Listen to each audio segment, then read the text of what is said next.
Welcome everybody to the Rent Rabbit webinar today, hosted by Birchal. My name's Emily. I'm one of the campaign managers here at Birchal. I'm so excited to introduce you to the team from Rent Rabbit. Welcome guys, how are you going? Hey Emily, really excited. Yeah, g'day all. Thanks for being here. I'd love for you guys to take it away and show us a bit about Rent Rabbit before we answer any questions that anybody has. If anybody has any questions while they're presenting, please feel free to pop them in the Q&A box and we'll jump onto those just after this short presentation. Brilliant. So we've got a little bit of a presentation, so I'll share that to the screen now. And we can see that. That's working great. All right, so welcome everyone. We're really excited to be here. And firstly, as introduction, my name's Ben Pretty. I'm one of the co-founders here at Rent Rabbit, and I'm James Pretty, the other co-founder. So obviously, it might be that you're looking at two identical twins or double on the screen, and we are identical twins. And like we said, we're really excited to be here. This is our first crowdfunding raise. So we're really pumped to be Birchal. When we first started Rent Rabbit, we actually got a lot of the community members, a lot of renters emailing us at the very start saying, look, how can I invest? How can I share Rent Rabbit? How can I become part of it? So yeah, we're really just excited to make that a bit of a reality. So what is Rent Rabbit and how did it start? And it started with a really simple question. Why do we search reviews when we go to eat at a restaurant or we search for a holiday or booking accommodation, and yet we will go to our rentals and we have no idea as to the quality of the property that we're renting, and in fact we're rushed into an application process. So that was the question, and that's the problem that James and I both went to solve. We're long-time renters ourselves. So do you want to cover off some of the other points? Yeah, look, it is an exciting platform. When we came up with the idea, it was a basic conversation. It's one of those conversations that I think every renter has had with everybody, as Ben has said, basically is, why can't we review platforms? We need a review platform. Or I guess the other common statement we get is, that was my idea. And so that's, being part of Birchal, it's fantastic to be here and give everybody and the renters an opportunity to really jump on board with what is everybody's idea. A bit about us: we are aspiring to become the most trusted source of information for renters in Australia, and we are achieving that.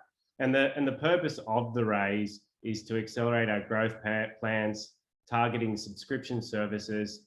As to date, we've spent very, very little on marketing and relied just on organic socials, really. Yeah, so the platform, what we call our alpha MVP, was launched in February 2021, and it was really exciting, and we grew instantly off the back of that. And we had an article or a position on ACA, which was really exciting and propelled the business forward. Here are some of the highlights and what we've achieved as a company so far, and we are very early stage. We've had significant traction, but as I said, we are a very early stage company. On the platform itself, we've had 49,000 property searches. So that is how many people have actually come to the website looking for property reviews. And as far as website visits, that's at 110,000.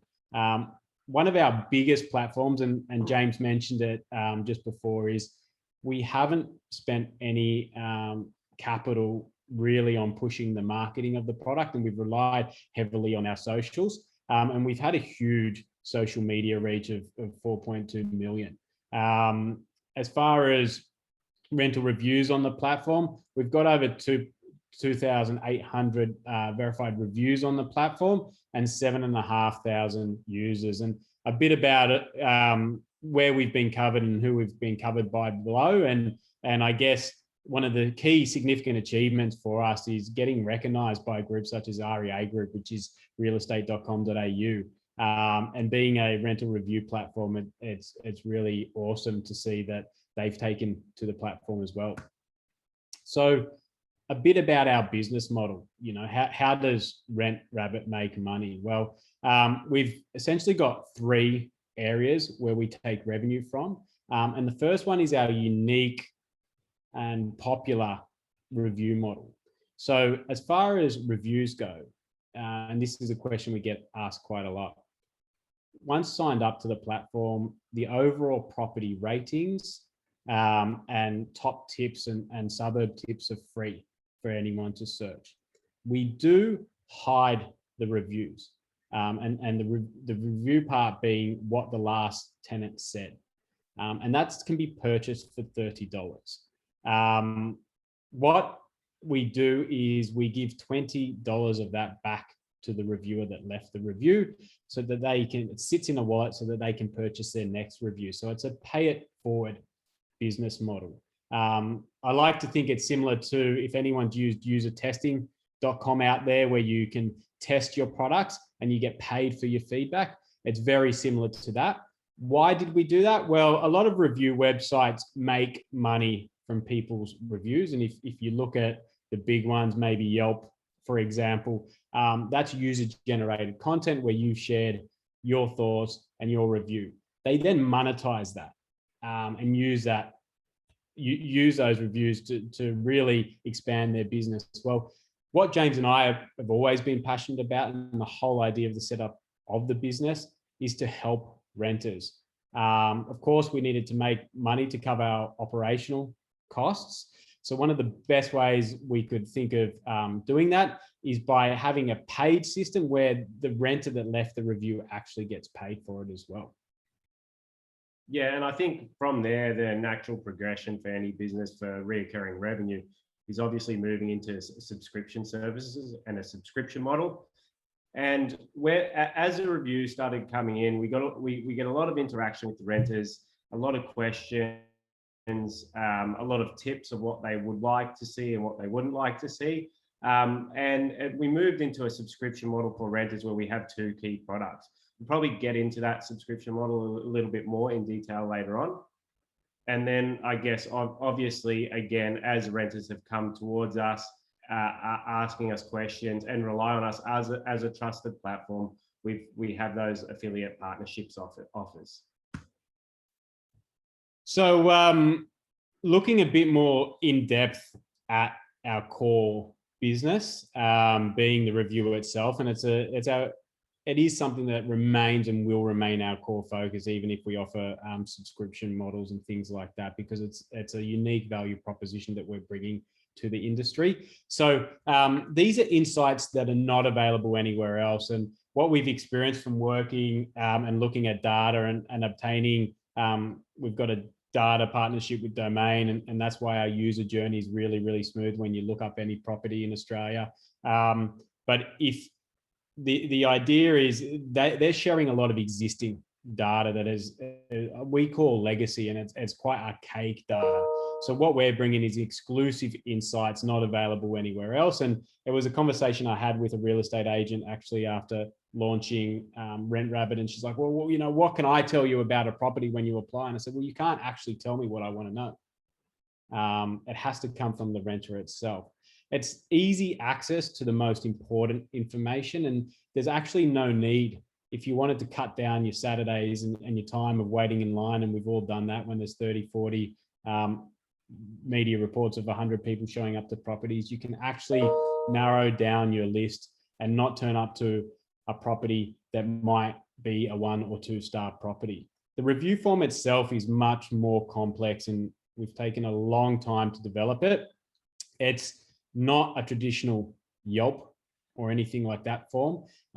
If you've used the product, and a lot of people might have been here and gone through and left a review themselves, we talk about how you lived in that property, what your likes and dislikes were, how much rent you paid, so you can actually get insight into that as well, what the utility costs were, if the repairs resolved quickly, if it was pet friendly.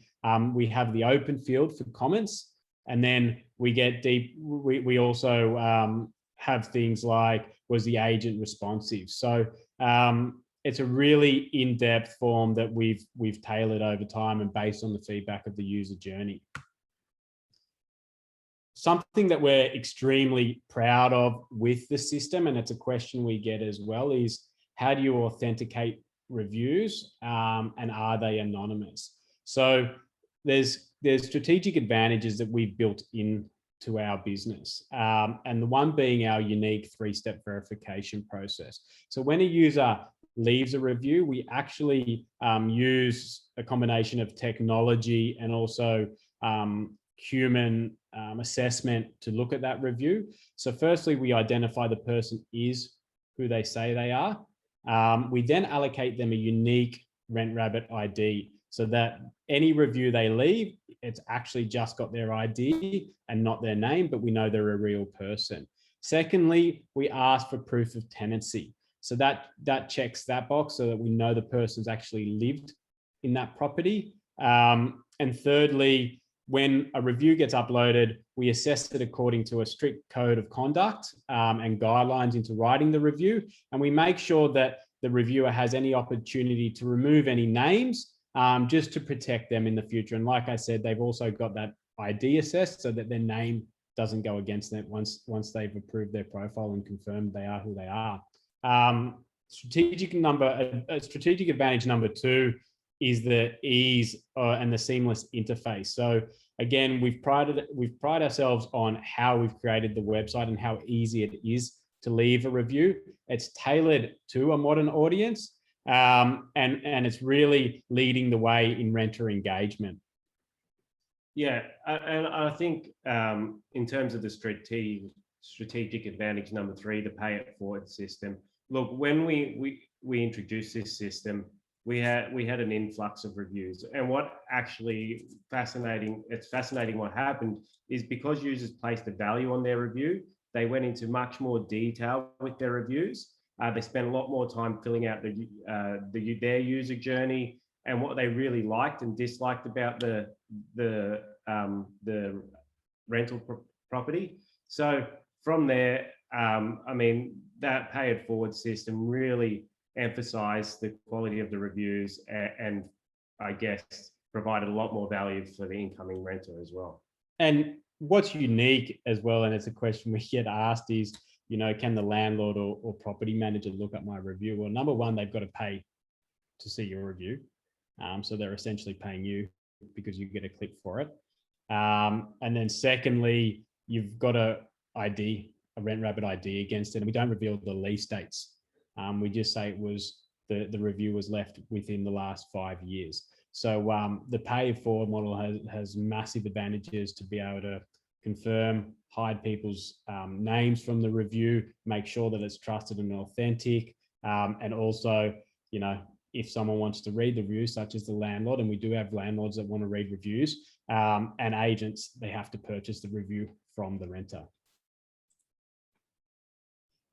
So that was the heavy part of the reviews, but like we said earlier on, that remains a core part. But again, with any business, we wanted to bring in a subscription, and it was actually by both a business model expansion, but also by demand. So what we saw after engaging with all of the renters, we've also engaged heavily on social with renters, is the need for products specifically made for renters.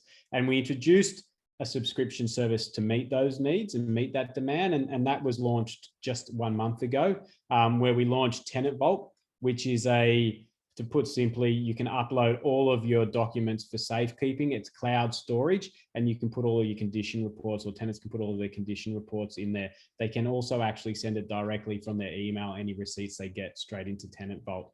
And we also do Suburb Insights, which is quite a popular one, where tenants can search local areas and find out what the going rents are in that area.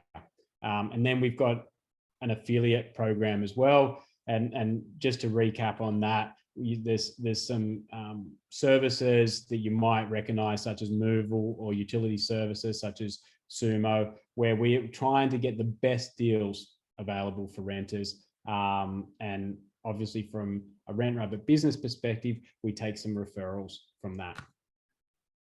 So a quick look at our demographics and who's using Rent Rabbit.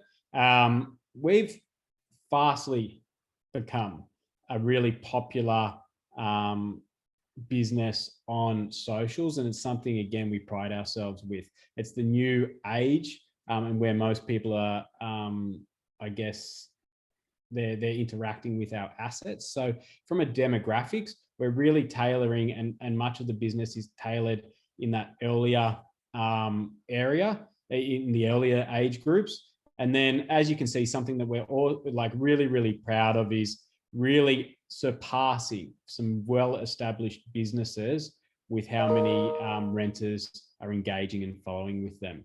And that moves us to what the market looks like. So in Australia, you know, it's predicted that 50% of Aussies will rent by 2050. And 1 in 3 currently rent, and that's the ABS statistics. So we know that there's more younger generation coming in, so we have to be tailoring our message and our platform to the younger demographic. And you can see that from our demographics stats on the last slide, and where we're interacting and where we're building our engagement, and then transferring them into users or members of the product as well. So we're really pumped about the product, about where we sit, that we're focusing specifically on renters, and that we're able to provide really, really awesome services and products and help for Australian renters. Yeah, so just some notable metrics. So today, as we've mentioned, we spend very little on marketing, direct marketing costs. The majority of the capital that we spent has been on the platform, as the platform is built as a reliable database for property information. So a lot of the money's been spent there, and obviously lately it's been built into the subscription model and the flow on how to get these reviews. But other notable metrics are 11.9 thousand unique website visits per month. We have an 11.9% user sign-up rate from hitting the homepage. On average, and this is quite interesting, users do leave multiple reviews for the property, and we see it's very interesting. We see them coming to the platform whether they're frustrated, so they'll leave a review on the property that they're currently frustrated with. But not only that, is they'll recall a property that they really enjoy living in. So we get a really positive review on other properties as well, saying, hey, look, the landlord was fantastic, fixed everything, loved living in that area. So we do see users leaving multiple reviews. The conversion rate for the reviews is about 2.6%. And we do have quite a high click-through rate for our affiliates. So from our page, anywhere on the page where they market, on our rentals deals page, straight through to their landing page is a 12% click-through rate. So what's the future look like for us? It's something that we're really excited about. And we want to continue to build our brand. Again, we're very young, so we really want to get Rent Rabbit out there. We've had terrific media coverage, but again, we want more renters hearing about us. We want to expand our subscription products, particularly around areas where we know we can help renters. And with our fantastic affiliates and our click-through rates, and ability to market that, we're looking for partner expansion, and really, you know, to drive more growth and acquire more users on the platform. And that gets us to, you know, another hot topic, which would be how we plan to use our funds.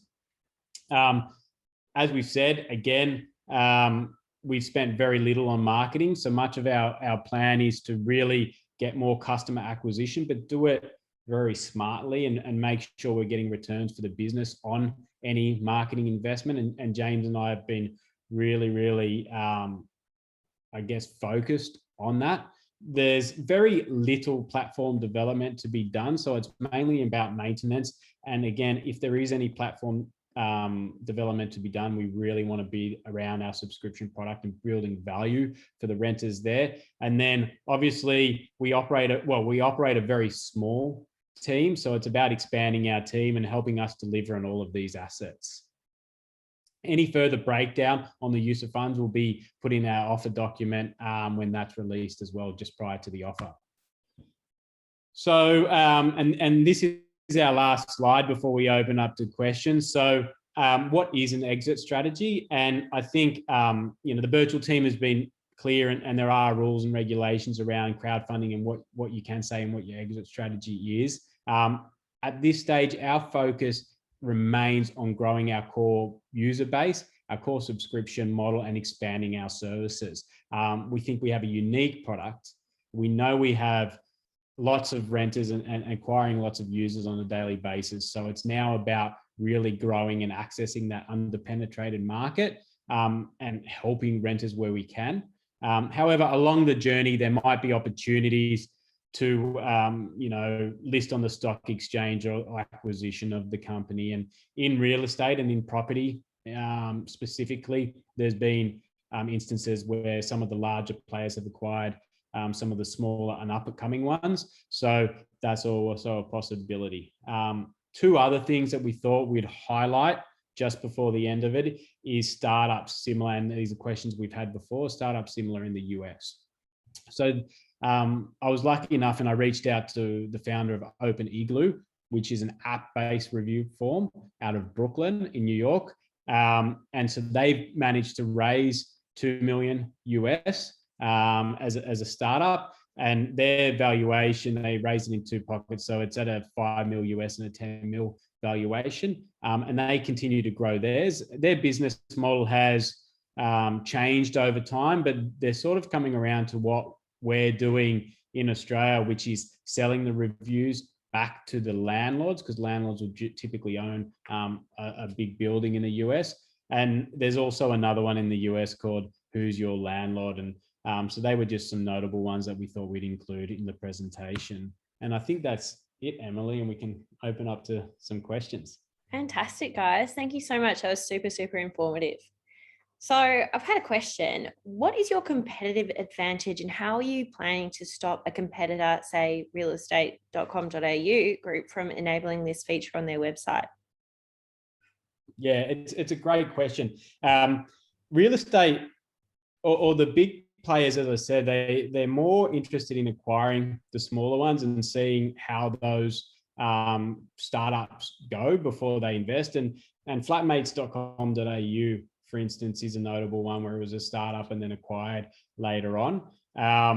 We think our competitive advantage is we speak directly to the renter, and we're not a listings website. So we have no affiliation with taking agency fees or advertising fees from agencies. And I think that's what sets us apart and allows us to operate in this renter-focused area where we're primarily focused on transparency. No one's bought that to the industry just because they don't believe it's of value to their product currently. And so that's where we're operating, and we think we have a key strength in that area.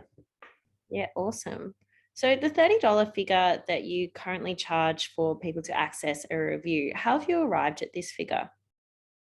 Yeah, and that's another great question. So the $30 is only charged if you want to read the full review again. So you probably understand that, but just to recap, so if you wanted to log on and use the system for free, you can absolutely do that and see the overall tips. It's only if you wanted to read the full review.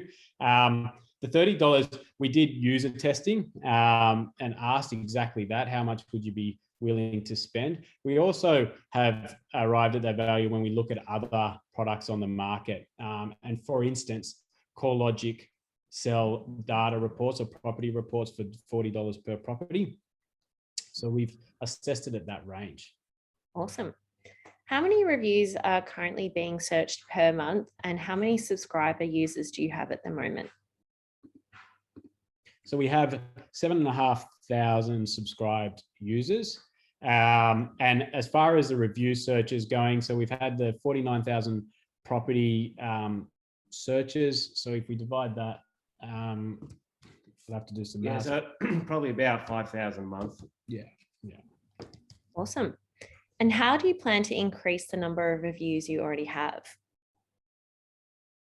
Yeah, another great question. When we first launched Rent Rabbit, it wasn't just launch a website. we actually ran Facebook ads as a preliminary test to see if people would leave reviews. And we got that cost of acquisition down to $3. So that's what it was costing us to actually gain a review back at that stage. Now, it was slightly different because we weren't asking for verification, which obviously adds another level of resistance in there. However, our intention isn't to spend much capital on acquiring reviews directly through any marketing. That would be around our subscription services. Where we're focusing the business on obtaining the reviews is through very smart integrations. And, you know, we see this through companies that already have application forms, for instance, for renters, and that they could potentially look at, you know, marketing Rent Rabbit on there. And I actually just got off a conversation with another company a couple of hours before this about integrating with them and their services where they're already accessing a large market share, and how we can get the reviews noticed on those platforms. Great. That's actually answered another person's question in terms of partnering with other companies that you could use their advertising skills for. And have you already started reaching out to these companies and, you know, creating those relationships and that kind of strategy? Yeah, so we reached out a lot at the beginning, and now we've got people reaching out to us, which is fantastic. Awesome. So yeah, it is a daily, weekly and daily thing where we're reaching out. One of our partners that we listed there was Movil, for instance. And Movil do about, I think it's about 30% market share in Australia of the moving services. So that's another angle that we wanted to look down, as far as not only knowing when people are moving from their instance and leaving reviews from that end, but also partnering from that perspective. So yeah, we've got a number of partners that we're talking to at the moment, or future partners. Brilliant. So I've had a few questions about complaints that come through about particular reviews. So how do you intend on dealing with those? And would there be any risk of legal action from landlords or real estate agencies?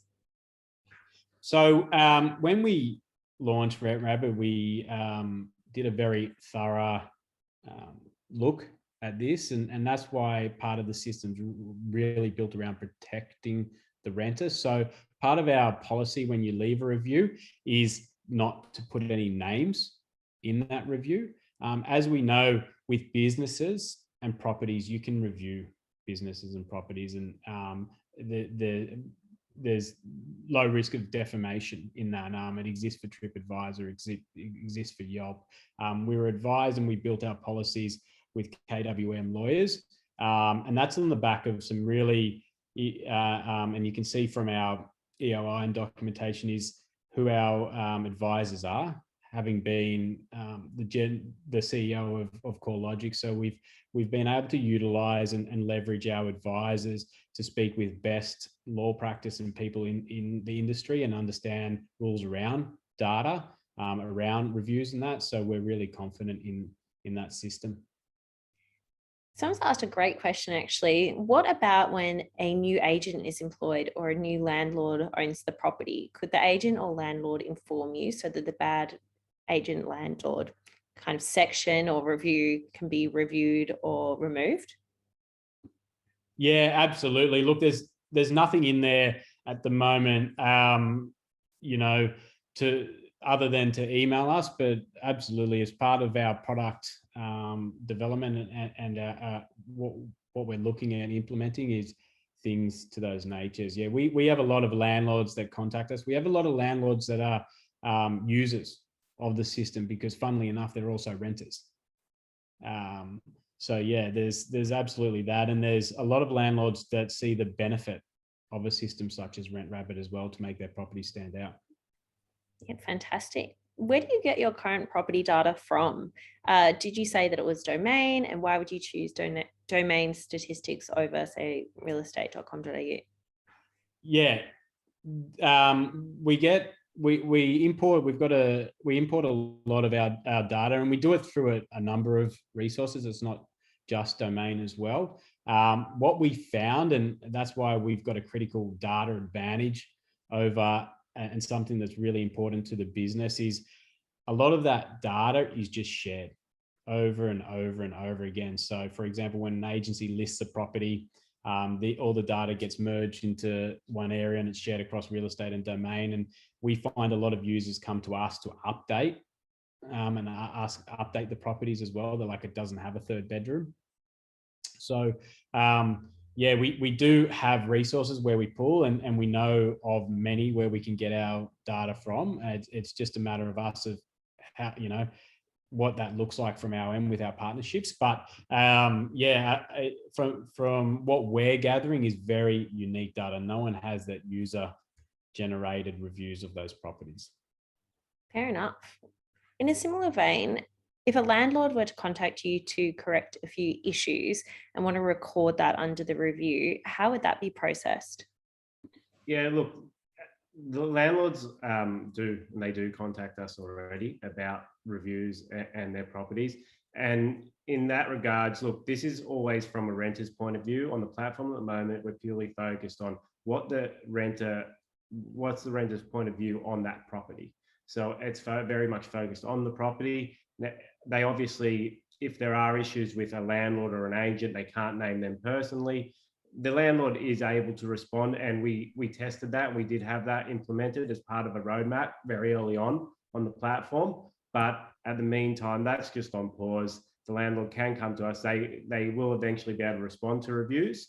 But we're very heavily focused on the renter in terms of both the reviews and our subscription model at this point in time. Fantastic. So can a landlord leave a review for their own property, or is your system of vetting, does that kind of avoid those kinds of things happening? Yeah, as I said, we ask for proof of tenancy. Yeah. In the review. That helps.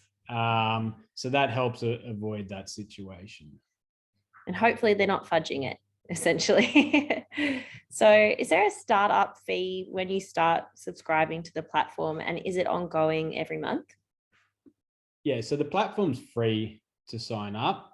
The subscription fees related to our products that you might that can be accessed. So they're additional products on it's a freemium model, so they're additional paid products. So it's free. It is either a yearly, annually fee or a monthly to access those premium features. And then obviously the reviews purchase is separate and aside to that.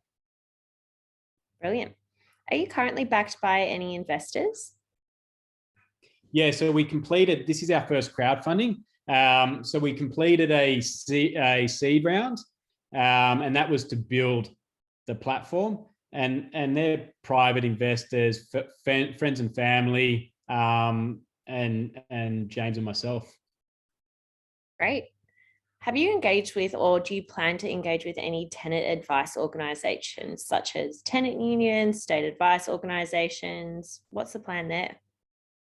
Absolutely. I think there's a lot of opportunity there. A lot of renters come to us for advice on their renting, and we've reached out and spoken to a few of them. So we've had conversations directly with Tenants New South Wales. I think Tenants Victoria has reached out as well on via our socials, because we're actually a lot more popular than they are across a lot of those platforms. But absolutely, we're keen to work with them. I think the rental industry, aside from what and the products we're developing, the solutions we've got, I think there's a bigger play that we can, an advocacy. And that's what James and I do enjoy. I think there's a lot of inequality, and it can be from both sides of the renter and landlord. And I don't think Australia's got it quite right in the legislation. So we're absolutely talking, and we see ourselves as a bit of advocates for renters. Yeah, brilliant. On average, how many reviews would you say are purchased by any individual on the platform? And is it $30 per review, or can you purchase a few at a discounted rate? Yeah, look, at the moment, there's obviously a product roadmap. At the moment, it's just $30 per review. The renter will earn that $20 back. Obviously, it comes with bulk reviews. So the more reviews we have, the more users that are able to purchase reviews. And that's why it's very important to us to integrate into a moving process or something similar, because what we obviously already understand our cost per acquisition for a review. We've done the testing, we understand that, and we got bulk loads of reviews at the very start. At the moment, no, it's about, obviously integrating into these platforms and getting a user when they're moving out and in, because at that point, somebody else is moving out and into the other property as well. So we're very heavily focused on that to be able to obviously make an impact there and increase the amount of reviews that are purchased. So yeah. Great. So in terms of going forward, once you've got new investors on board, how do you plan on communicating with them? Yeah, absolutely. I think we provide regular updates to our existing investors. Being a crowd fund and having multiple individuals invested, it's the legal communications are set out within the Constitution. But as far as communicating, we regularly update all of our users on processes and on what RevRab is doing. And we plan to keep our communication channels completely open to all of our investors. Brilliant. So what do the next 12 months look like for you guys after your raise is completed? Yeah, look, the 12 months for us, it's quite an important 12 months, especially seeing where the market is. It is about these smart integrations. It is about increasing, if we are going to develop, and we do have a product roadmap, obviously, for development, it would be focused towards the revenue. Apart from that, it's just getting our name out there as we have been doing, like constantly. Every month we issue a report out to the media, whether that be a tenant opportunity report, a renter crisis report, or things like that. So we'll be continuing with those, but it's about slow grow and understanding what we can develop in these subscription models to get more renters using those subscription services and provide value to them, because they have reached out, they have told us these are the things that they need. Now it's about communicating to them that we do have them and this is how you use it. Yeah, I think to add to that point, James and I are very cautious about where our funds are spent and how we spent them and what the returns on those funds are. As James said, it's not about being a startup and going and raising and just hitting the market as hard as possible. The climate has changed over the last 6 months, I'd say. So it's really about narrowing, understanding where we're spending, and that will be predominantly aimed at returns on that investment. The system's done. So we really want to grow slow and smart rather than hit the market. And that's why we're with tons of cash. So it's more smart growth. Look at those smart integrations where we can get reviews, and look at getting returns for our partner affiliates and all of our, and improving our subscription revenue. Fantastic. Would you say that your service is best used prior to moving into a property, or would you say it's best when you're already residing in the property? Yeah, it's better when prior to moving in. You can get a lot of insight as to what's happened previously in that property, and general reports will include any black mold, or reviews, will include any black mold in the property, whether it was noisy or not, what the natural light is like. So they're all the things that you'd want to know prior to moving into the property. It's also quite interesting because there's a lot of stuff that you could take note of and have armed when it comes to doing your condition report, which is vital for getting your bond back as well, right? So all of these reports are tailored around giving you not only information to select a property, but also prior to moving in, once you have selected it and is the right property, any other minor details that you might need to know. Generally, you'll get 3 days to do a condition report. I think it is in Queensland and less in other states, and maybe slightly more, but it's one of those things where you've got a lot of money riding on the bond. So there's information that you do want to know. It's definitely best used prior to moving in. For sure. What are your thoughts on expanding to reviews of the area, maybe even schools and businesses nearby to the renter? Yeah, that's a great question. So we have, our review form has evolved. And so it's evolved. It runs you through the way the review form is, and we probably haven't talked about it, but I'll run through it quickly, is it takes you, the renter, through their life cycle. So ask what type of family they are, solo, single, couple, etc.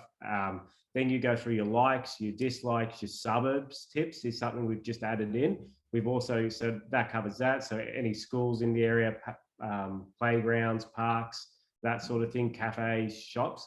So we do cover that in that review now. And I guess just a little bit off topic that we haven't mentioned, my favorite, and it's going back to that last question, is value for money. So value for money and would you rent here again? So we do have those two questions, and from that last question that Ben answered is, if you want to read the review prior to moving in, they're the two questions you want to be looking at. Yeah, 100%. So if you're paying for a review from a tenant, are you paying for just that individual review, or are you paying for every review that's ever been placed about that particular property? Yeah, awesome. It's the last tenant, the last person that left that review. You'll get the whole history. So if there was 4 tenants before, you'll get the entire view for that $30. But the person that gets paid will be the last one that left it as well. Okay, that's really good clarification.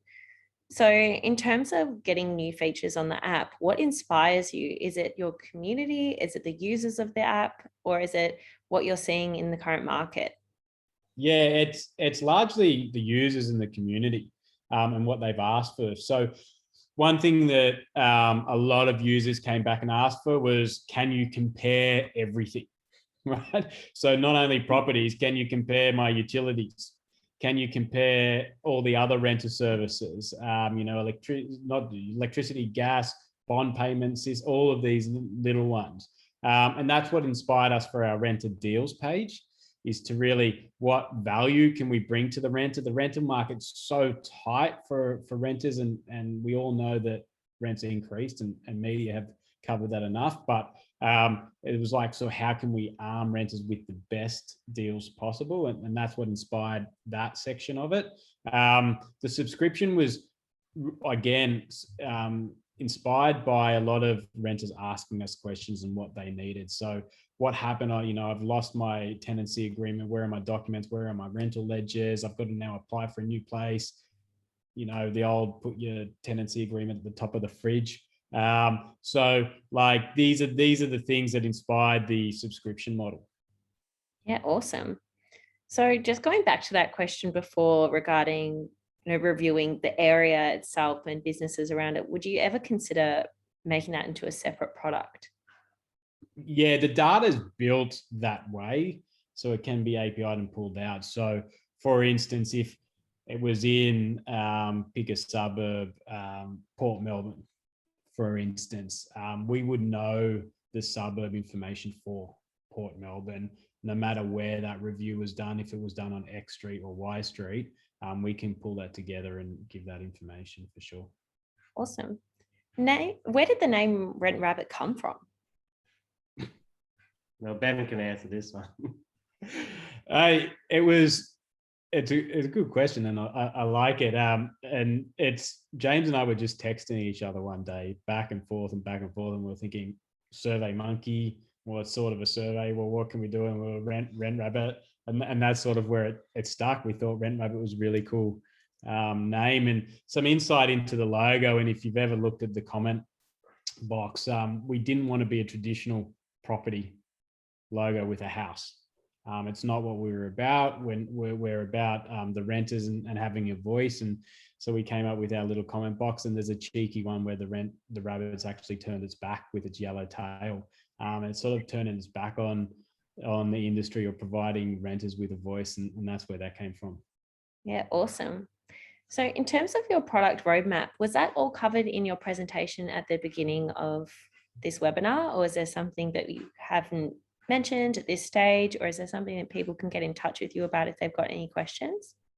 If they've got any, we didn't cover the complete product roadmap because we have different, obviously, areas and things that we're focusing on. But if anyone has any questions, they can get in touch with us. There is in the webinar where we want to focus our growth on, and that sort of relates a little bit to the product roadmap. But any specifics, we're happy to answer after. Brilliant.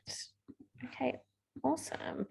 So for you guys, do you have an idea of what's going on with competitors in the market? Are there any that you're aware of that could face a bit of a threat to the IP or defensibility of your product? Yeah, look, there are competitors in the market. Property Reviewed is one. We get solace in the fact that our name is well known. We are well known on socials. Our review form is built differently. We do have advisors in the industry, and our product is built differently. All of these other platforms, you have to upload a lot of information, whereas ours, we pull the API. We have a data agreement with Domain. The property does come up. Yes, most of the information you fill out is unique and is Rent Rabbit's, but that form does guide you through a process. It is very quick, very easy, and obviously even authenticating the user is a very streamlined process. We are looking at other ways to streamline it even further, but yeah, at the moment it is as streamlined as possible, and renters are finding it very easy. We rarely do we have anyone coming back and saying they don't understand how to use a platform. Beautiful. And why do you believe that this is a good idea for investors to get on board in this crowdfunding round?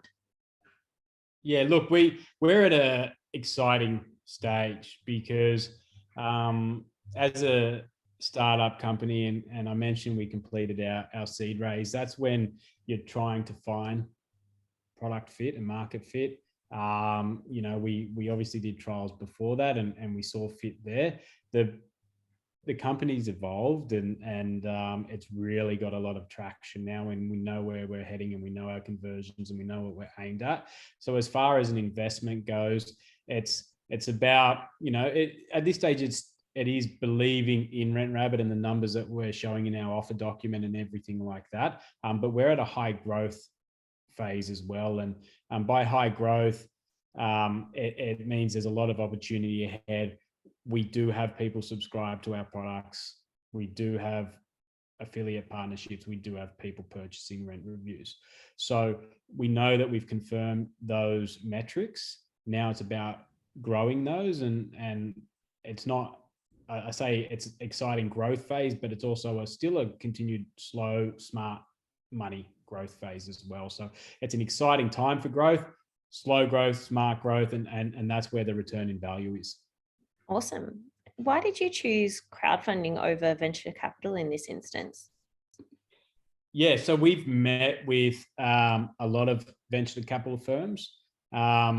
We saw there's two reasons. Number one, venture capitalist firms are heavily focused on SaaS businesses, not on direct to consumer. So whilst I believe in the product and they see what we're trying to achieve and the problem and the solution, it's more, well, we have a mandate to invest in SaaS. Secondly, and we wanted to bring the opportunity to the consumers. We've already seen, not only has this provided traction and we've seen a great number of EOIs, but it's provided traction for the platform and referrals for the platform. So we've seen reviews increase, user sign up increase. And again, we built the platform for renters. Yes, we take a clip of the review, but we do give it back. We wanted a way for renters to afford reviews, but we also needed to make money for the platform. So, we've built it around community, and that's exactly where we think our strength is, and it's where it lies. And that's why we decided to go crowdfunding. Awesome. How do you expect to address any issues that might come up in marketing your platform going forward? And how much of a percentage of the money that you raise from this actual crowdsource funding raise will be diverted towards marketing? Yeah, so we're releasing all of the financials as far as dollar costs in the offer document. We didn't do that today. The offer document's being finalized and looking over by the lawyers and everything to make sure it meets ASIC requirements. So that will be released in that. Sorry, what was the first part of that question, Em? Basically, in terms of marketing, are you going to find any issues going forward? The question was, marketing is going to be a bottleneck for your expansion. How do you plan to address that? Yeah, as I said, that's through our smart integration. So if bottleneck of marketing, I'm just trying to figure out if it's like, don't spend too much money on marketing and you think of that. And marketing the product, again, we're focused on ROI. So any marketing efforts will be increasing the value and the revenue within the business.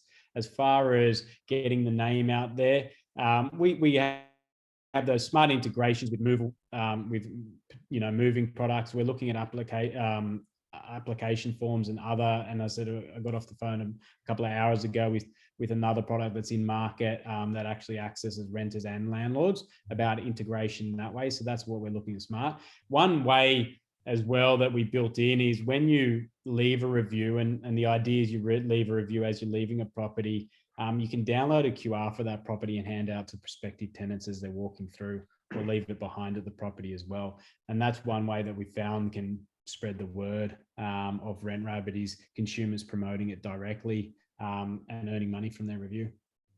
Yeah, absolutely. So we've had a few questions on basically return on investment, or what's in it for investors down the track. What would you say to that kind of question? Yeah, it's a difficult question to answer within the asset guidelines on, as you know, like what you can say. We know that our existing investors are getting return on investment when we go out and do this raise. And again, down the track, you're generally looking at liquidity events to get returns on investment when it comes to crowdfund. So that might be via something through acquisition or similar. Yeah, absolutely. I mean, shares that are bought in a private or publicly unlisted company are considered illiquid. So therefore they can't be easily bought or sold, and their value doesn't bounce up and down like they would on the ASX, for example, or an open market. So this often means that you can't easily sell your shares if you decide that this investment isn't right for you down the track, or if you need your money back immediately, essentially. But the reason that people do invest in early stage startups is because it is at such a lower valuation. And if it does go really well, you can essentially see a really great return on your investment if that does occur in the future. So are you planning to associate or publicize with any major renting websites such as Domain or Real Estate to increase your views and use, even in the long term? Look, we do release our monthly reports at the moment anyway, so they are seen, and as per the slideshow, they are seen on REA and the Domain. You'll frequently see us reference there with those opportunity reports and the crisis reports, and those will continue as well. Media find a lot of interest in those because there is a lot of detail for the renters in suburbs that are trending, suburbs that are cheaper, and we love providing those reports to the renters as well. Generates a lot of word of mouth, and we have a lot of renters coming to the platform. So yes, that's definitely key in what we'll be doing. Yeah, fantastic. I don't believe we've got any more questions today, so we might wind it up here. But of course, if anybody has any questions that might not have been answered today, feel free to reach out to either Birchal or the team at Rent Rabbit. We'd be happy to answer any questions you've got. But I'd like to say a massive thank you guys for coming on today, talking to us about Rent Rabbit and what you're wanting to achieve in this raise. Really appreciate it. Yeah, and massive thanks to everyone that joined, and to you as well, Em, for the webinar. It's good to have passionate people behind Rent Rabbit. We have such a huge and awesome community, and we're just really pumped and excited to bring this to everyone. So happy to answer any questions and always be here. Yeah, absolutely. Brilliant. Thanks, everyone. Thanks, everyone. Have a great rest of your day.